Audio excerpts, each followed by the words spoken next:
सास की बीमारी। शादी के ठीक बाद नेहा की सास की तबीयत बहुत खराब हो गई।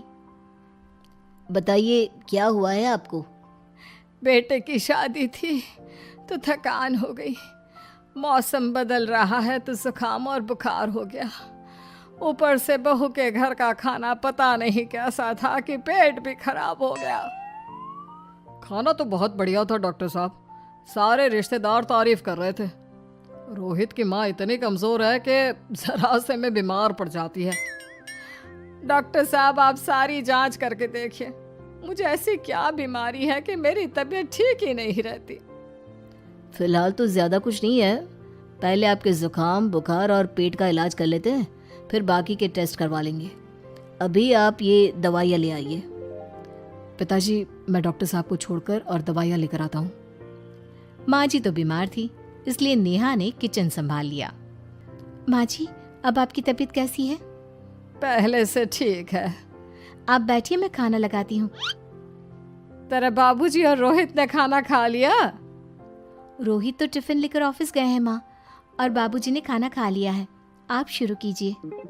यह क्या, खाने में इतना तेल इतने मसाले? अरे अभी अभी तो तबीयत ठीक हुई है मेरी, तुम क्या मुझे वापस बीमार करना चाहती हो? नहीं माँ जी, ऐसा नहीं है। क्या हुआ? देखो ये बहू ने कैसा खाना बनाया है। खाना तो बहुत ही स्वादिष्ट था। अरे मैं ये खाना खाऊंगी तो बीमार हो जाऊंगी ना। ओह हाँ, बहू को अभी पता नहीं ना तुम्हारे बारे में, रोहित समझा देगा उसे। देख बहू, अच्छे से समझ लेना कि इस घर में कैसा खाना बनता है। हाँ माँ जी, मैं समझ लूँगी, लेकिन अभी आप कुछ तो खा लो। ये खाना खा लूंगी तो कल का खाना खाने के लिए बचूंगी भी नहीं। सास की बातें सुनकर नेहा उदास हो गई।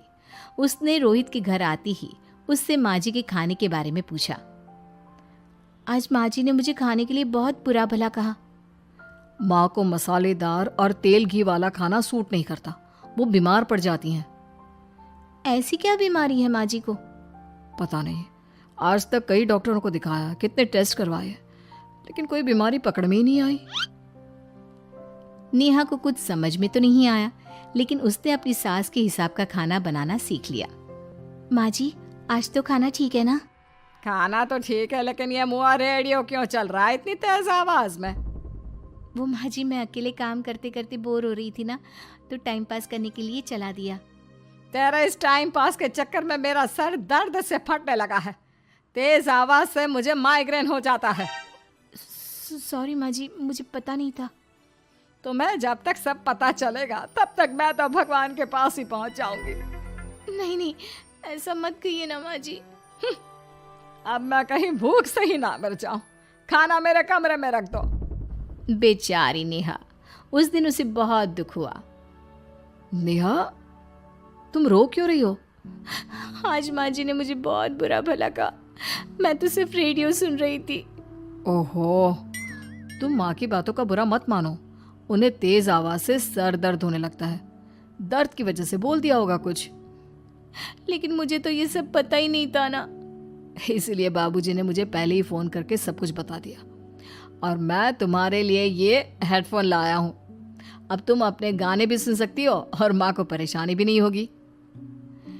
ये सिर्फ एक बात का हाल है, लेकिन माँ को तो हर चीज से परेशानी है। अब क्या कर सकते हैं, माँ बीमार ही इतनी रहती है। लेकिन माँ को ऐसी कौन सी बीमारी है? तुम्हें बताया तो था, किसी भी डॉक्टर को माँ की बीमारी समझ में नहीं आ रही। अब तुम भी ये सब सोचना छोड़ दो, ये हेडफोन लो और अपने पसंद के गाने सुनो।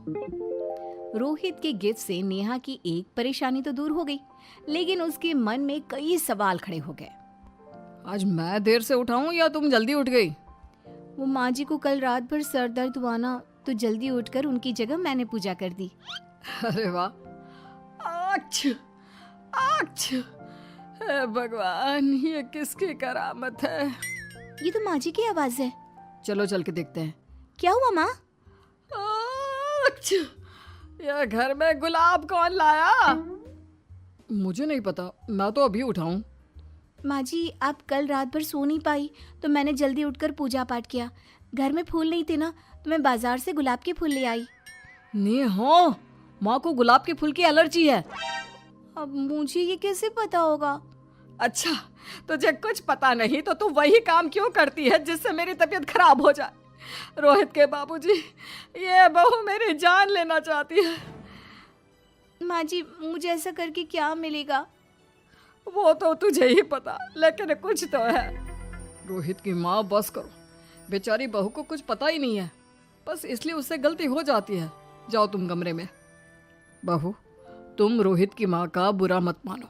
वो अपनी बीमारियों से इतनी परेशान है कि उल्टा सीधा बोल देती है।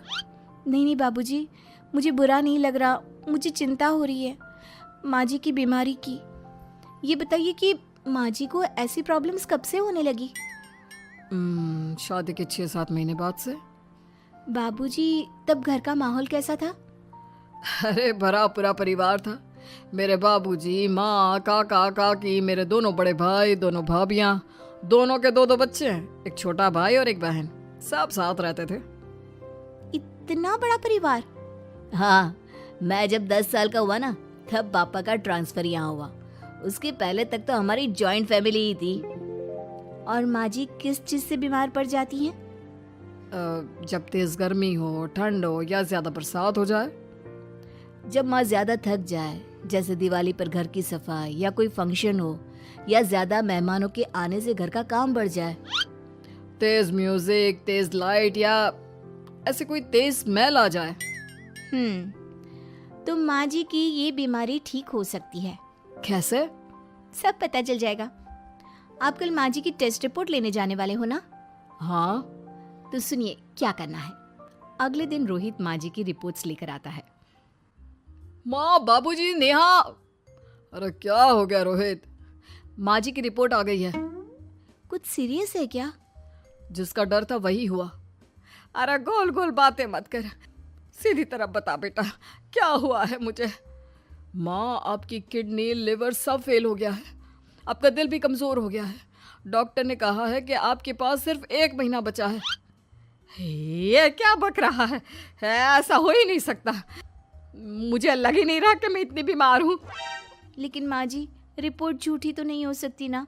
हाँ, माँ को 20 साल की उम्र से बीमारी लग गई थी, लेकिन कोई डॉक्टर पकड़ नहीं पाया और अब ये बीमारियां बहुत ज्यादा बढ़ गई हैं। हाँ रोहित की माँ, तुम्हें याद है शादी के 6 महीने बाद से तुम बीमार रहने लगी थी। अरे लेकिन वो अलग था, मुझे ऐसे कोई बीमारी नहीं हो सकती। ये तुम कैसे कह सकती हो माँ? हाँ, तुम उस वक्त बीमार पड़ी थी ना, और अब डॉक्टर भी यही कह रहे हैं, तो सच ही तो होगा। और आप तभी से बीमारी तो रहती आई हैं। अरे लेकिन तब मैं बीमार थी ही नहीं। क्या मतलब? अरे तब मैं बीमारी का नाटक करती थी, मुझे कुछ नहीं हुआ था। ये क्या बोल रही हो? हाँ, घर में इतने सारे लोग थे और सबसे छोटी बहू मैं थी, तो सारा काम मुझे करना पड़ता, इसलिए काम से बचने के लिए मैं नाटक करने लगी। लेकिन आपको अभी भी वही बीमारियां होती है ना माँ? हाँ, अगर नाटक था तो ये प्रॉब्लम तुम्हें अभी क्यों होती है? इसका जवाब मैं देती हूँ। माँ जी कई महीनों तक नाटक करती रही, इसलिए इनके दिमाग ने धीरे धीरे इस झूठ को सच मान लिया और इनका दिमाग उन बीमारियों का एहसास कराने लगा। हैं? ऐसे भी होता है क्या? हाँ माँ जी, इसे प्लेसिबो इफेक्ट कहते हैं। जब आप बात बात पर बीमार पड़ने लगी तो मैंने अपने मामा से बात की जो एक साइकोलॉजिस्ट है। उन्होंने बताया मुझे। तो ये रिपोर्ट्स? मैंने झूठी रिपोर्ट बनवाई थी नेहा के कहने पर, ताकि आप सच बताएं। यानी मुझे कुछ नहीं हुआ? नहीं माँ जी, और आपकी इस प्रॉब्लम का भी सोल्यूशन है। हम किसी अच्छे साइकोलॉजिस्ट को दिखाएंगे और आप जल्द ही ठीक हो जाएंगी। वाह बहू, मैंने तुझे इतना भला बुरा कहा और तूने मेरी जिंदगी भर की तकलीफें दूर कर दी। थैंक यू और सॉरी बहू। अरे मुझे भी तो सॉरी कहो, पूरी जिंदगी तुम्हारी सेवा की है, वो भी झूठ मूठ की बीमारी के लिए। हाँ हाँ, आप भी माफ कर दो मुझे, बस सॉरी। तो इस तरह नेहा ने अपनी सास की बीमारी पकड़ भी ली और ठीक भी कर दी।